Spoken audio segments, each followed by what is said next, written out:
Jazz, welcome to the Sound of Social podcast. I know you're a very busy woman. How are you? Very well, thank you. How are you? I'm good. I'm good. I'm good. Thank you for taking time out of your busy day. I really wanted to get you on the podcast to discuss your kind of journey in social media, your opinions on social media, where it's going. I know you're very active. When I first came across you, it was your reels that I was looking at the time, or your TikToks, or one or the other, and I found them very entertaining and very educational as well. So before we go into this, could you give me a bit of a background how you got started in social media? Um, my background. I did that typical thing where you go to university. Digital marketing was very new, and I thought, okay, I went to university. I went to Manchester Met Uni. Oh, Did digital marketing, comms, management, and PR. Didn't learn anything about social media in that degree. Came out of university. Obviously, you kind of struggle to find your way and create a path. Worked in banking for a bit, worked in like foster carer recruitment. okay. And funnily enough, that company I was working with were in the process of bringing their marketing in house. Me being on the recruitment team, I shared that I've got social media knowledge, marketing knowledge, and that's how I started my career. Um, and then where it really sort of elevated was during COVID. So during COVID, I started freelancing, and I thought everyone's on TikTok. Let me jump on TikTok. Let me see, what I can do, what type of content I can create. And I really wanted to go on there mainly to share knowledge, give out tips to small businesses, people that are interested in social media. And I thought, let me try and do it in a fun and entertaining way. So I did, and that is really what elevated my career because Oh. from that, I started to grow a following. I was generating leads. People were contacting me, um, and yeah, I started work. Yeah, it just that's really when my career went from like 0 to 100 during COVID. And well, you're same as me. I went to uni a long time before you did, so I left uni in 2008. And again, I didn't learn. There was no digital marketing in 2008. So anything I've learned since then has been self-taught. And I think a lot of people I speak to are like that. Because what I find with universities is a lot of it's theory based, Yeah, where when you get into it and you've got 5 minutes and you need to get a piece of content done, they don't teach you that bit, what you should do at that point.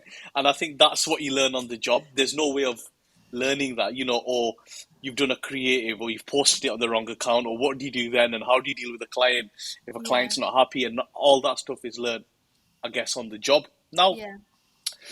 one thing about social is it changes regularly, it probably changes daily on the hour. What changes do you see happening over the next year or so with social media? Do you see it getting more personable? Do you see it getting more shopping based? Where you see TikTok and Instagram, where do you see the trends happening? I definitely think we're going to see a shift in how e-commerce businesses and brands have to use social media, or they're going to have to change their strategies, mainly to connect with Gen Z, to connect with that new audience. So the way that consumers were behaving 10 years ago is not how Mm. they're behaving now.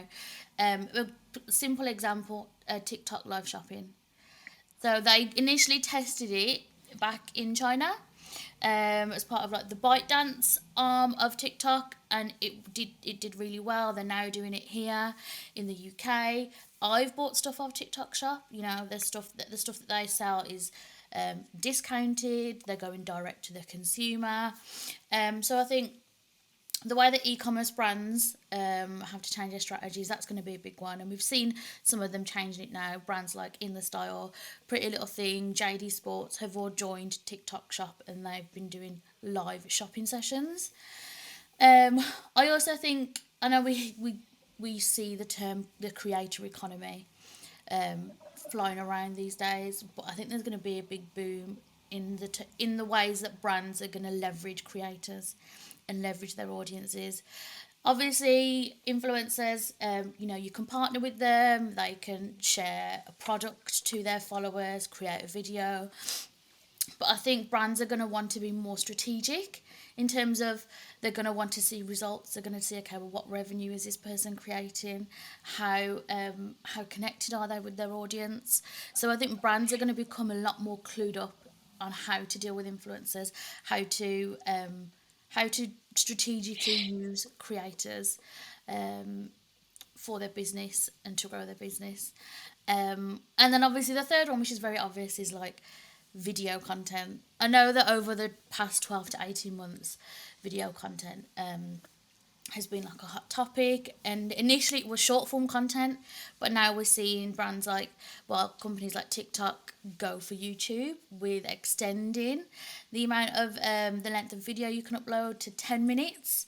And the main reason for that, I believe, and there has been articles out there, is creators on YouTube can monetize their content a lot quicker because you can add you can add like a mid-roll ads into their content.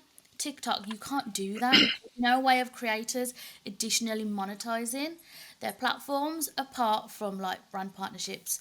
So I think TikTok introducing the 10-minute video, I think in the next 12 to 18 months, we're going to see mid-roll ads in people's. I think if you remember, that's why Vine failed. They could have put ads in the Yeah, Vines, and in the end, it failed. Even though a lot of the big YouTubers are from Vine, like the Jake Paul, Logan Paul, they shifted from Vine because Vine yeah, couldn't figure out.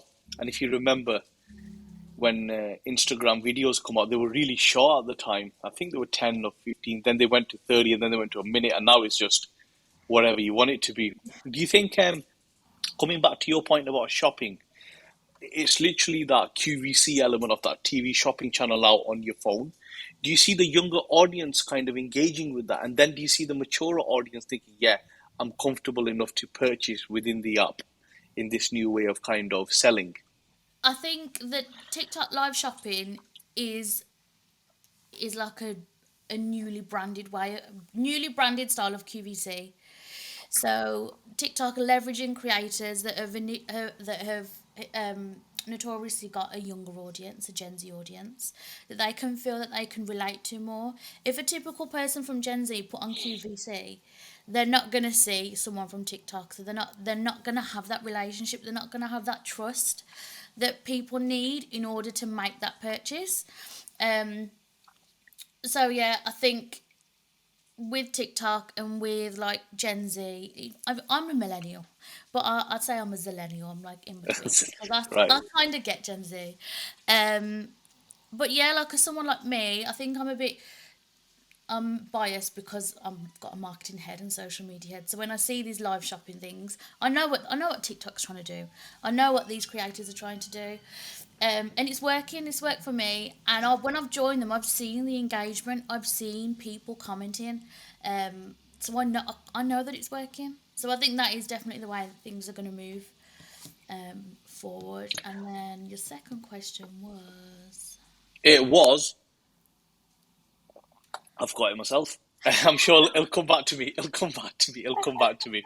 You know, on the flip side, right? Let's look at it from the flip side. Okay. In this world, in this digital marketing world, the buzzword is one of the buzzwords is influencer marketing, right? Or why need to do influencer marketing?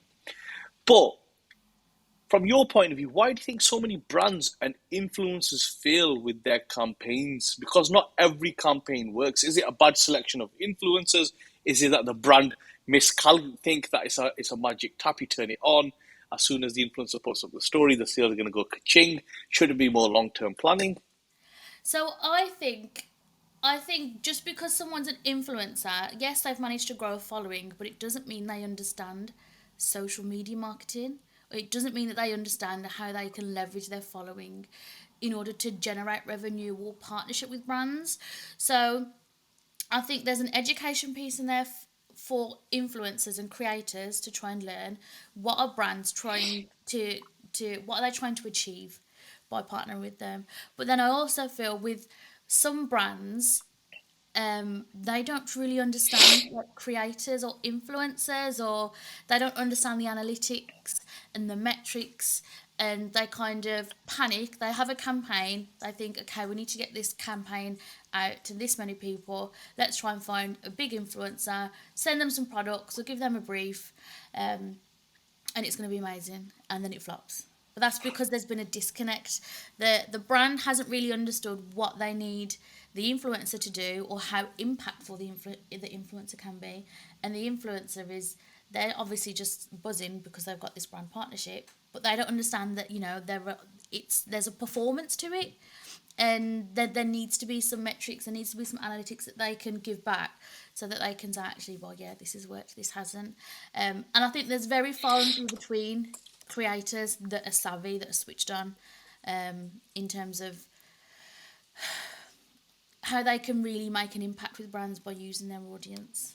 Do you think it should be more long term then, rather than saying, here's a product, put it up on your stories or your reel and sell it? Should it be built up over 2 3 months with them, where maybe the first 1 2 weeks it's more educational, them using the product or service, then once their audience is more aware of it, then trying to give it a call to action maybe in week 3 4, rather than saying just put the story or put it up. No one's going to really buy something they don't No, know. no, Or am I seeing it the wrong way? no. I think that's fair, because if you think about a traditional, I don't want to use too much jargon because I always feel like that sometimes that excludes people. But if you look at a typical marketing funnel, where you have brand awareness at the top, Yeah. you have consideration, and you have conversion.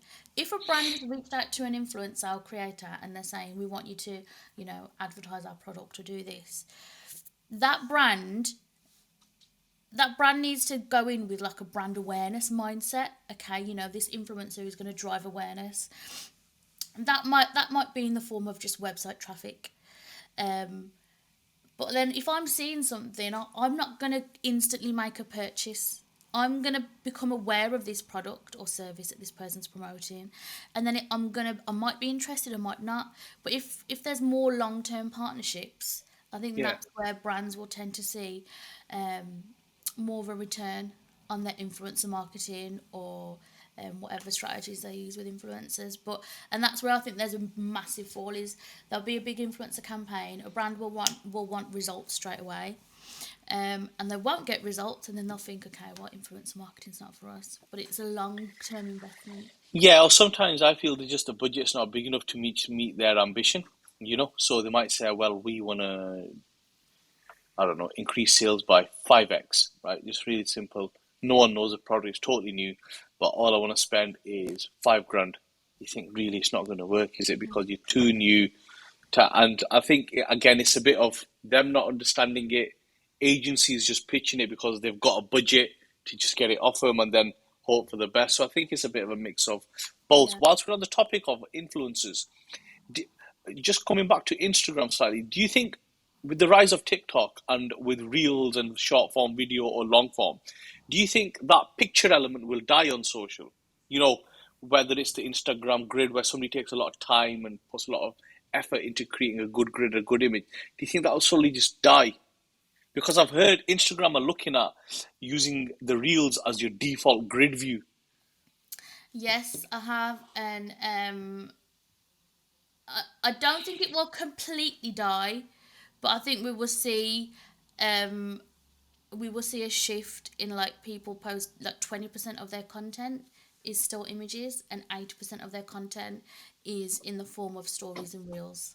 I think that's what we're potentially going to see, just because if we look at like a business perspective, the reason why like there was a shift in people from Instagram to TikTok is because there was short form video content. It was entertaining. The people were seen to be on TikTok more than Instagram. And then for businesses, they're going to say, if there's more eyes on TikTok, that's where I want to use my ad spend. That's where I want to push most of my campaigns. And that's why Instagram came over with Reels. I completely forgot what the The point I question was was, yeah, trying to make. the question was basically pictures dying because of short form video. Yes, they are dying. They're Yeah, dying. There's still going to be a place for them. There's certain types of businesses that will thrive on pictures. There but is a just if Instagram said, right, you know what, once you land on somebody's profile, the default view is Reels. I think that will kind of be the nail in the coffin, because the grid doesn't really matter then how nice it looks. Yeah. They're constantly in your feed suggesting reels. I'm using reels that or from Yeah. people you don't follow. You might have Yeah. shown an interest in sport, makeup, fashion, and I think my opinion is there will be a place for pictures always. There's always in history. There's always been a place from the days of Flickr to now. But I think it might lose a lot of relevance and importance in the grand scale of things. But do you, what about TikTok stories? Why do you think they've introduced that? A lot of people are against TikTok stories, but I'm here for it. I don't have it yet.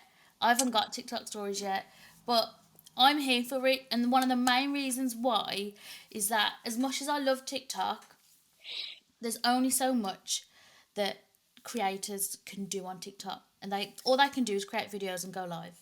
They can't do anything else. So in order to try and build more of a relationship with your followers, people go to Instagram.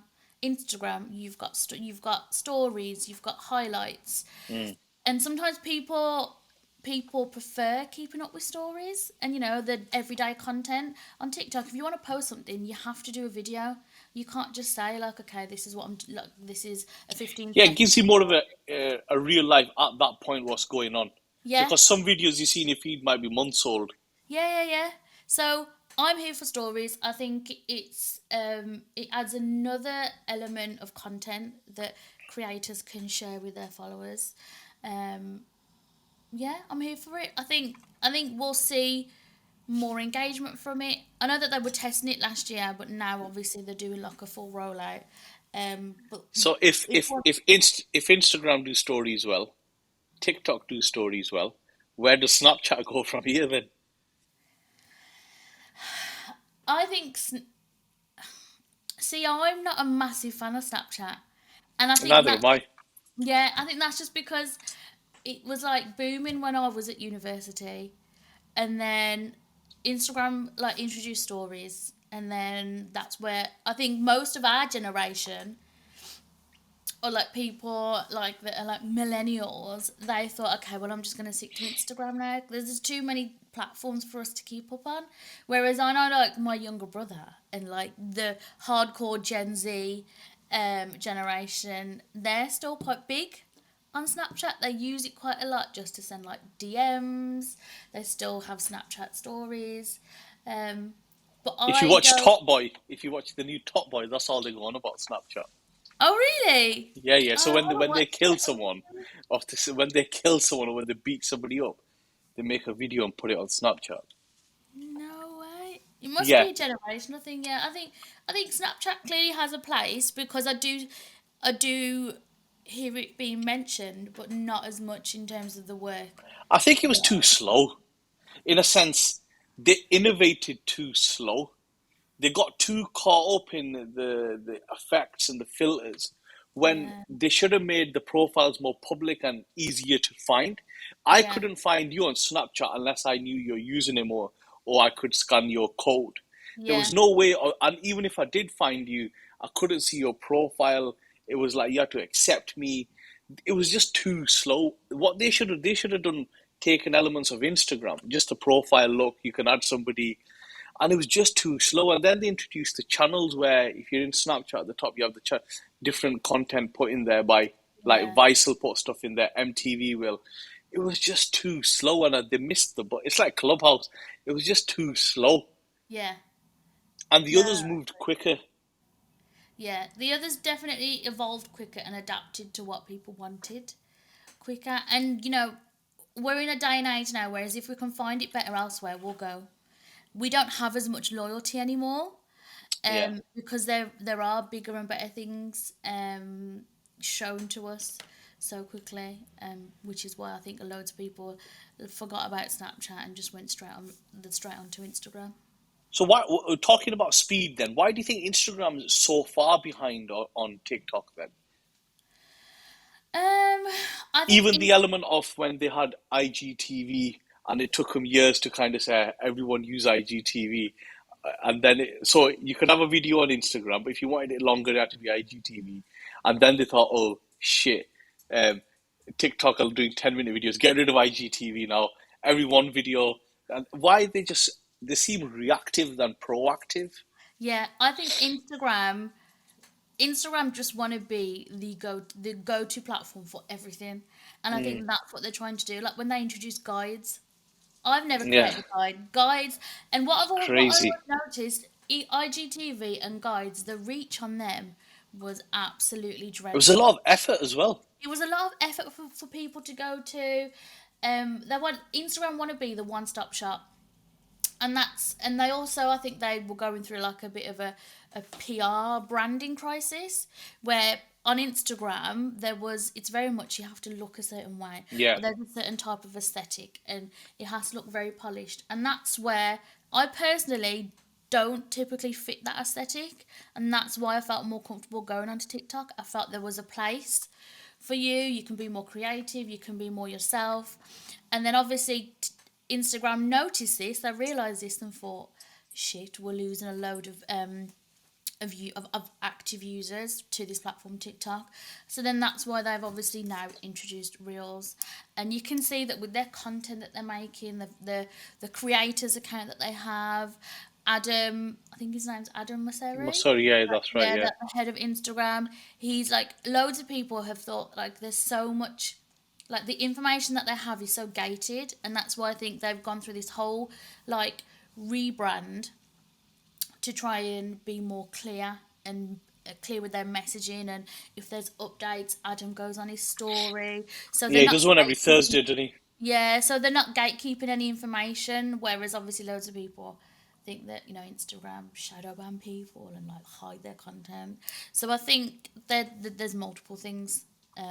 Even if you look at I don't know the exact name of the feed on TikTok when you can react to something, the reaction, when it splits the screen into two and you're reacting to something. Yeah, TikTok only bought their remix feature out maybe last month or something, or a couple of months back.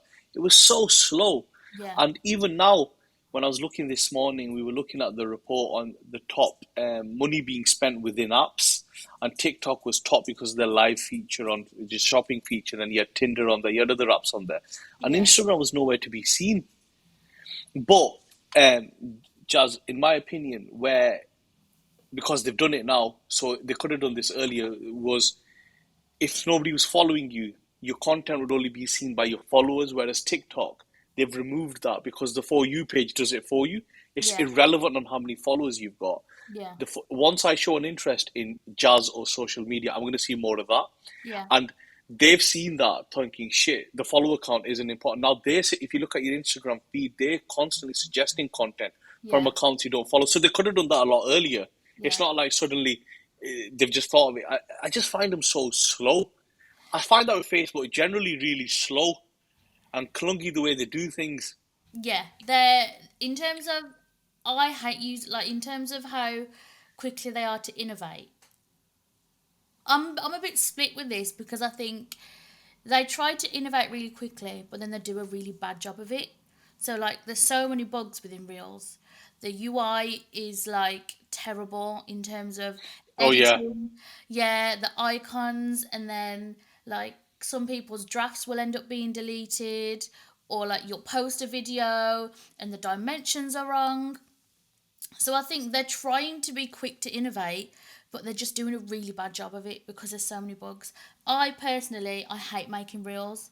I will normally just download my TikTok and repost it. But I know loads of people and loads of freelance social media managers that have to create content on behalf of their clients, and they have a really, really bad job of it. So I think they try to be quick to innovate, but they just do a really crap job of it. yeah. It's just really, really slow. And I think in the past they've been up against companies that are slow as well. So Snapchat, or they don't have the resource to go up against them, or they'll buy them out, or whatever. Now they're up against a company that does it better than them. So hosts for the first time they're on the back foot. Even when they were up against Vine, they had more resource. They could Yeah. they could just and now it's just the shoes on the other foot. So what are your favorite social media apps and which ones do you use there? What are your favorite ones? Obviously mine's TikTok. Of course, of Mine course. is TikTok. Because like I go on TikTok for a specific reason. I go on there to zone out a bit, to like hopefully be humoured by something, to learn something. Like I go on there for a specific reason. So that's my main reason in terms of like I go on there. Like it's a bit of a break for me. I'm like, okay, I've done a lot of work. Let me go on TikTok for 10 minutes. But I also, it's like I'm working at the same time because I'm still seeing what's trending, what type of content are people posting. Um, so yeah, mine is TikTok, and then I would probably say second is Instagram. I feel like everyone is kind of a bit of like shackled to Instagram just because of how much we kind of need to use it in terms of business purposes and people that work What in. do you, what do you think of these newer kind of community-based apps? So let's say Discord or Telegram. I think there's definitely a place there, but then this comes because if creators are like trying to monetize their following or create more of an engaged community, um, I think places like Discord are really, really useful for them. But then this is another point of a way that Instagram's trying to innovate is that they announced recently that they were going to create Instagram like memberships That's right, yeah. Like where Twitter have create got that at the moment. yeah where creators can monetize their following or um, their following can obviously join a membership for like exclusive type of content. Hmm. Um, so yeah, I definitely think there's a place because I think there's only so much engagement and community building you can do on apps just because of how much they But if you make. can't reach people, how are you going to build a community? If somebody's starting off new, the problem Instagram's got is now they've suddenly decided to change it. If you were starting a brand from zero today, unless you had a big budget to spend on Yeah, ads, there was no way of growing organically. There just wasn't. Anyone that sells organic growth is talking rubbish. It's literally impossible to get good yeah, numbers on there. Whereas TikTok changed that. So then they've coming back to Instagram, that community element. It's all good saying we're going to give you loads of tools to build a great community, but if somebody's got 5,000 followers, 4,000, how are they going to create? It's difficult, and it that's why is. It's Facebook. hard. That's what happened with Facebook. If you look at Facebook now, it's literally all you ever see in your feed are the groups that you're Yeah, in, because they're trying to create that community element. You yeah, don't see what your friend posted or no, what your mum put. It's literally they're pushing the groups, and it's yeah, a fancy version of Meetup, basically. yeah. So, what about um, what are your top tips for creating content then? What are my top tips? So my first one is to consume as much content as possible. So a loads of people struggle and they say, I don't know what to post, I don't know what videos to make, what type of content should I make? Well, one, consume content, see what people are making, see what's trending, see what's popular, what styles of content are there, and then two, if you're going to be posting about something in particular, research under those hashtags. Try and find other accounts similar to you to see what they're posting. And don't just have a look, like strategically have a look, see what gets a lot of views, see what content they're posting that gets a lot of engagement. Um, and then three is add your own personality and flair. Like, don't try and copy someone else, especially these days. People want to see like original content. They want to build like a human connection with someone. So yeah, try and figure out your own style, and don't if you create content and you don't get the views that you'd like to get, or it's a bit slow starting off. That's okay. Everyone starts at some point. Everyone starts with 0 followers. Um, just try and find your own groove and test and learn. And like you said, just take your time. It's consistency that wins usually. Yeah. And my last question: name a brand that you believe does social media really well. Um, Name a brand that I think does social media really well. Um, I'm gonna say it, and it's probably one that a lot of people say. So I think Gymshark do marketing really well. Um, I'm not always a fan of their strategies or the content they create. I think they try and be very woke it doesn't seem very original and genuine. But because they've built up such a strong community from the get go and they have such a big fan base, it works. They very rarely get any backlash. A lot of their senior leadership team are very present on social media. They're technically like LinkedIn influencers or they're creators, so there's a lot of transparency between consumers and what the brand is actually doing behind the scenes. So yeah, I think Gymshark does very well, but the one caveat is that I'm not always a big fan of their strategies or their campaigns. Okay, then who does it really badly then? Um, this one might be controversial as well. I'm not a fan of Pretty Little Things marketing Oh no, strategies. I am, but okay, go on. Everyone's Are entitled to an opinion. you? Um, Again, I think they play on like the typical Gen Z girl that is like obsessed with like pink stuff and like Yeah. unicorns and like a very stereotypical view of what like young girls are. Obviously they appointed Molly May as creative director. Have you seen their documentary No, I on don't think so. YouTube? No. So they've got we've seen the two. They've got, I think it's a three-part documentary about Molly May they've made on their YouTube about how she does the fashion show and how she's the creator. It's quite an interesting piece that they Okay. put together. I'll have to watch it. Yeah, Um, yeah. and again, this isn't me saying that like I don't think they do it very badly, but I just think sometimes they do something and I'm like, oh my god, you could have done it in a different way. Or um, again, it's just very woke marketing. Like, okay, well, let's try and be inclusive. Okay, let's get a bunch of, diverse women, all different shapes and sizes, and let's do a campaign. Just to say, and a tick box to be like, okay, well, yeah, well, we're a diverse fashion brand. And the whole, like, fast fashion, and there's all these different verticals within, like, their marketing that I see, and I'm just like, you could have done that differently, or the messaging could have been slightly different, or um, yeah. But again, there's I had a plus size model on last week. That episode's not out yet, and she was saying that the women they use in the women with the bigger sizes are usually just a size 10 or 12, and they pad them up because she's done, and it's not really where some brands go up to size 22, 24, yeah, 26. She was saying they don't go, the ones they're using are like 10 or 12, and they pad them up on their hips and things to make them yeah. look bigger.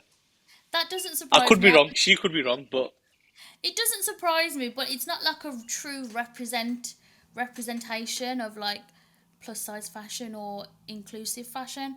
But again, similar to Gymshark, because I've got such a cult following and such a strong like community amongst like young women, they do it well. Um, so yeah. and Jazz, are you I saw on your content, are you working for a company in the States now? Yes. So I'm working, funnily enough, I got this job because of a TikTok. Oh wow. So I'm working for it's a US tech company. Yeah. They're a startup. They've been going for 3 years, and one of the co-founders saw one of my TikToks. It drove him over to my Instagram. He dropped me a DM saying he wants to build out his content marketing team. I started freelancing with them a year ago, and then that landed me with they offered me a job. They wanted me to come on full time.